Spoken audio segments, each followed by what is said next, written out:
Welcome to Auto Chatter. Today's discussion is all about the Toyota Supra in the U.S. market. As always, facts, speculation, and opinions will be given. Please take a moment to like and subscribe, as it means a lot. The Supra has not always been the same type of car as we will see, with the objective of some models being a lot different than others. There have been to date 5 generations of Supras, referred to as Marks in Toyota land. So naturally, we will begin with Mark 1. Mark 1, engage.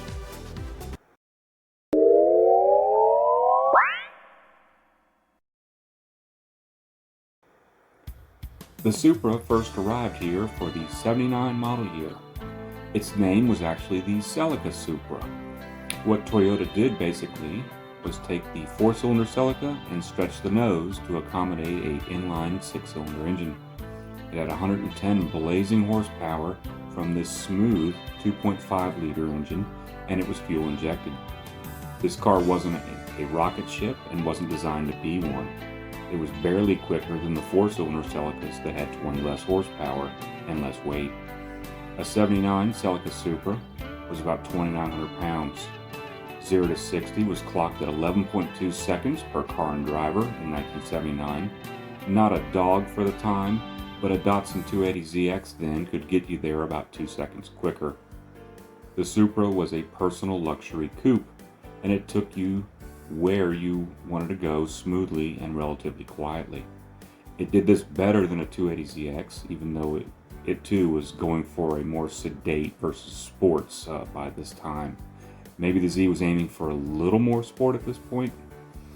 The Celica Supra had a 5-speed or 4-speed automatic. So what, you might ask? Well, 5 speeds were reserved for the fancier vehicles then, and 4-speed automatics? 3-speed automatics were the norm for a lot of cars then. Even a Corvette in 1979 had a 3-speed automatic. 4-wheel disc brakes were standard when most cars made do with front discs and rear drums. You were greeted with luxury touches like power windows, locks, air conditioning, cruise control, comfy seats, 4-speaker stereo, plush interior, full gauges, and a sunroof that cranked open like a window on a base model 1990s car. I guess luxury had some limits. Price was around $10,000 in 1979, translating to $41,000 or so in 2022.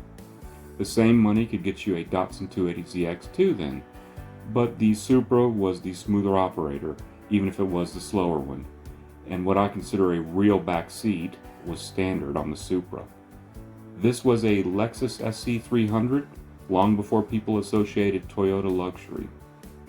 Sales were good with these. They sold a little over 26,000 of them in the US its first year, about 21,500 of them in 1980, and 16,000 or so in 1981.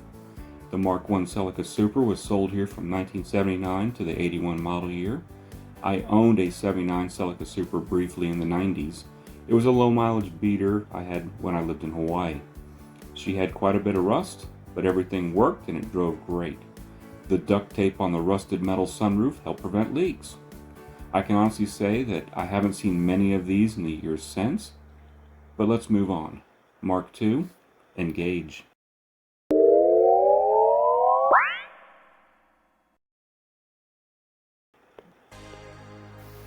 For the 1982 model year, the Mark II arrives.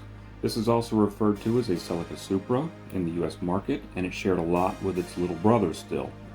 Power was up with the new dual overhead cam 2.8-liter inline 6 with 145 horsepower, which got the 0 to 60 time to 9.8 seconds per car and driver magazine.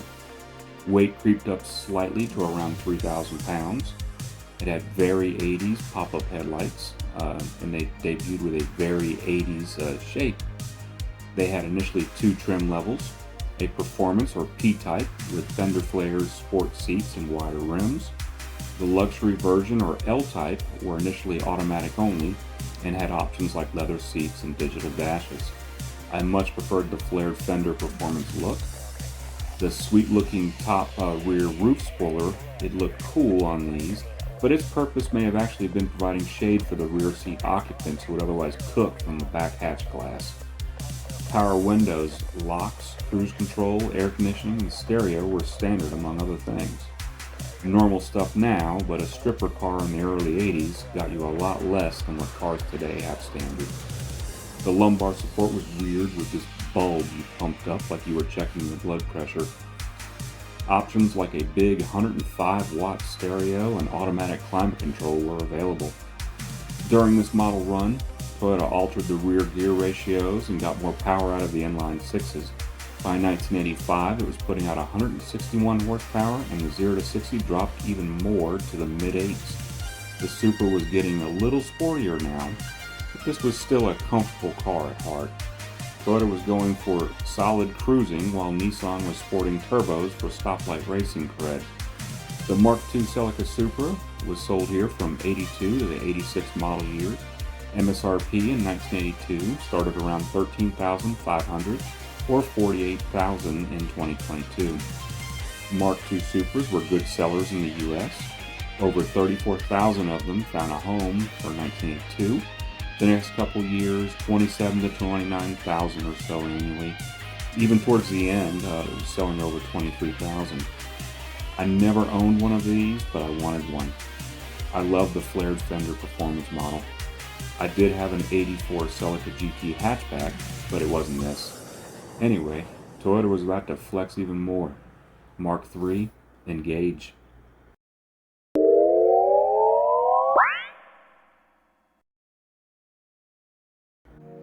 The Supra finally breaks free. For the first time, it is its own model. By this time, the Celica switched to a front-wheel drive based platform with all-wheel drive available. It was a little weird to me that this all-new car is technically an 86.5 model in the US. So two people could have 86 Supras and they would be completely different cars. The standard engine is now a 3-liter dual overhead cam inline 6 with 200 horsepower, matching what a Nissan 300ZX Turbo had. Anti-lock brakes were optional for the first time, and electronic suspension settings. Forget sunroofs, now you could get a removable Targa panel. For 1987, a turbo version arrives for the first time. Now you have 230 horsepower, and this is one of the first cars you could buy in the US without a distributor. 0 to 60 per car and driver is now at 6.4 seconds. She was a heavy girl though, as a turbo model now weighed over 3,500 pounds. Handling was better than ever, and it was said by some reviewers at the time as a fantastic Porsche 928 substitute if you're on a budget. How much of a budget? A regular Supra started around $20,000, and a turbo was $23,000 or so. $20,000 in 1987 was about $50,000 in 2022 bucks. Sales on these started good, but got weaker as they went on. 33,000 of them sold to start, and 29,000 the following year, but dropped by about 10,000 units from that for 1988. 89 dropped again to just below 15,000 units sold. 90 models were less than half of that to 6,500, and 91's half their number again. 92 was down to the 1,200 range. As we will see, Supra sales really peaked with the first two Marks and these models earlier on. The Japanese market got a more powerful version of the Supra Turbo we never got, which is sad. Sales are weaker, but Toyota was gearing up to be fast and furious with the next Supra.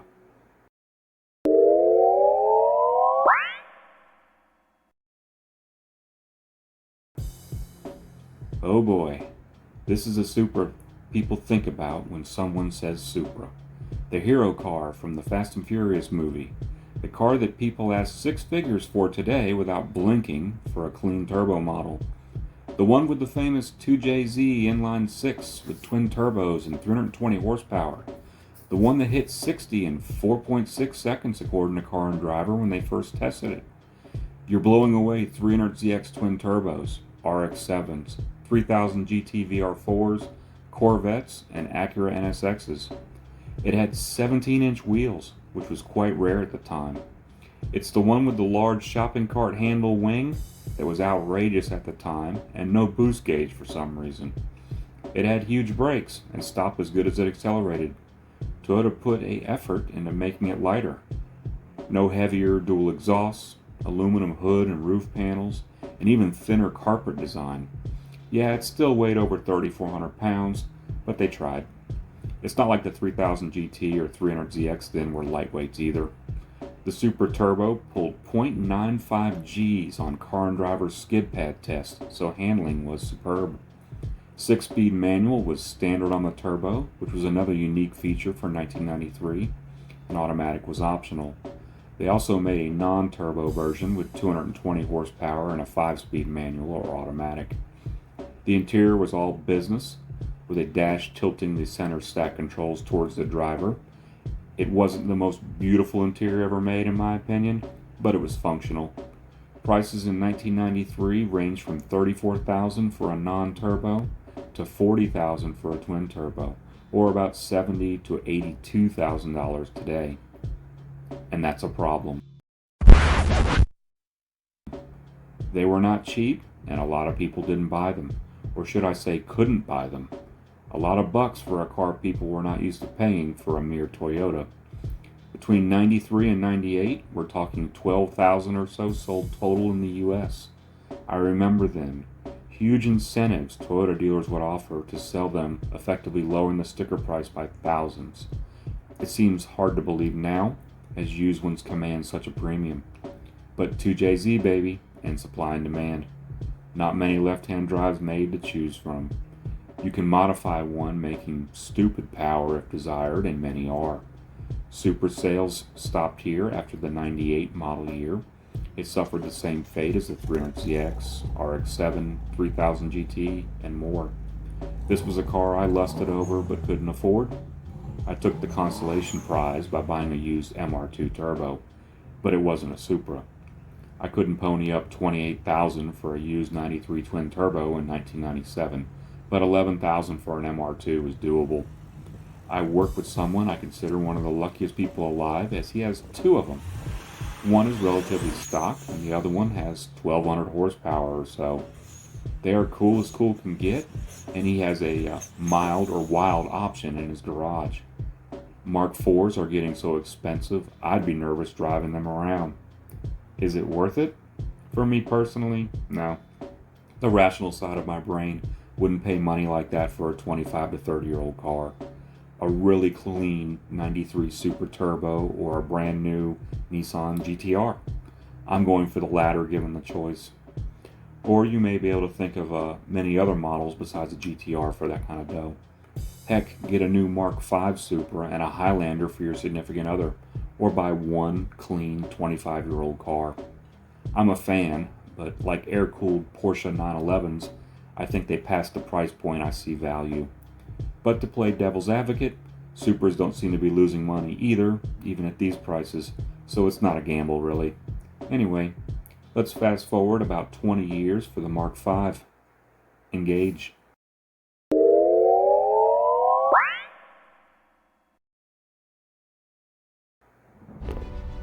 Well, this is different. A 4-cylinder version? Curb weight we haven't seen since the 1980s? Early 80s at that? That's a big plus. Still has an inline 6 model, so that's cool. No manual transmission? Okay, 8-speed ZF automatic only. Kind of a bummer. Whoa, she's quick. Under 4 seconds to 60 with the turbocharged 3-liter inline 6. Handles fantastic. 1.07 G on the skid pad. Makes a Mark IV look like a Nissan Versa in comparison. Kidding, calm down. Oh, the badge looks like the Mark IV one. That's cool. Prices in the 43 to 52,000 range depending on 4 or 6 cylinder. Well, adjusting for inflation, it's less than what a Mark IV was.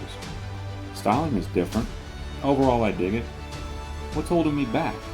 Oh, a manual. Is it available now? That's cool.